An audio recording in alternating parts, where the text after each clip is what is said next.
First of all. First of all. First of all. პირველ რიგში. პირველ რიგში აუცილებლად დამიწერე კომენტარი, შემდეგი რა თემაზე გადავიღოთ ვიდეო. ახლა კი ჩვენი კონკრეტული თემა. უნდა გასწავლოთ ახალი სიტყვა. გაგება.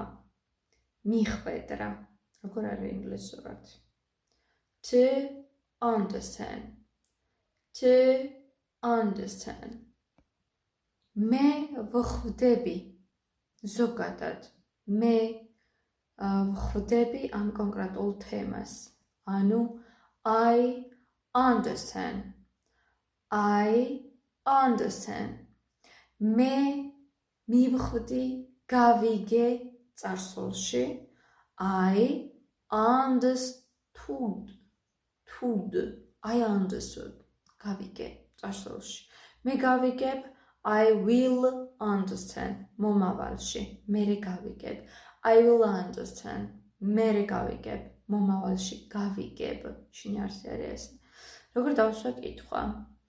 გესმის? ხვდები? იგებ? ზოგადად. Do you understand? Do you understand? გაიგე? წარსულში. გაიგე? Did you understand? Did you understand? გაიგებ? მერე მომავალში. გაიგებ? Will you understand? Will you understand? არტებია? Do you understand? გაიგე? თუ გაქვს რაიმე კითხვა, აუცილებლად დაწერე კომენტარი. თუ რაიმე კონკრეტული თემა გაინტერესებს, აუცილებლად მოგწერე პირადში. რაც შეეხება, კი, ვამზადებთ როგორც ჯგუფურად, ასევე ინდივიდუალურად, ასევე წყვილში. თუ ხარ ინგლისურის შესწავლიდან გაუმჯობესებით დაინტერესებული, მოგწერე პირადში. Bye!